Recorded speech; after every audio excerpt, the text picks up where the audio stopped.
So I wanted to give you an example of how I helped out a pastor who was struggling.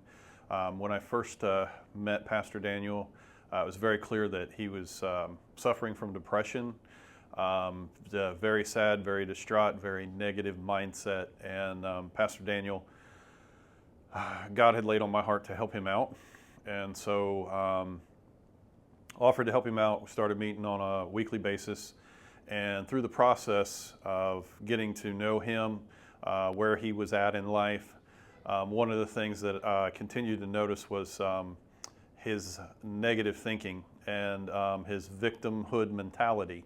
And so what I mean by that is he was always saying, well, this is happening to me, or that's happening to me, or this went wrong, or that went wrong.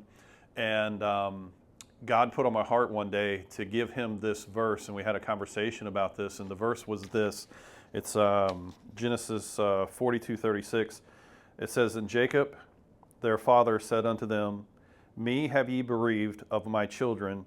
Joseph is not, and Simeon is not, and ye will take Benjamin away. All these things are against me." Well, we know that story, that later Joseph was revealed, and he ended up bringing the tribe of Israel into Egypt for protection during the great famine that happened.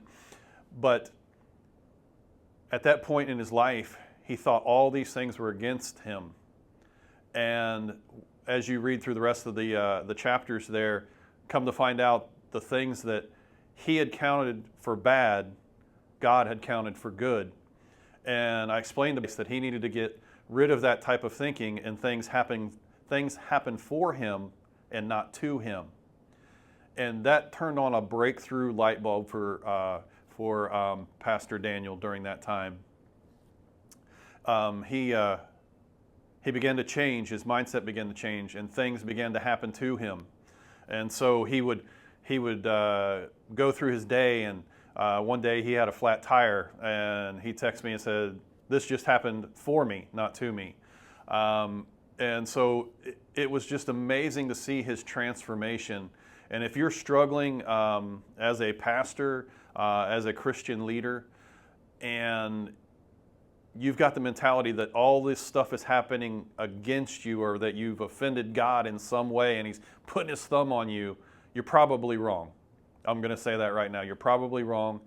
These things are happening for you to make you a better person, to also allow you to trust God more, and just to see the adventure and the journey that you're on, and be able to look back at those pillars in the past, that God is bringing you to a higher level and a higher relationship with Him.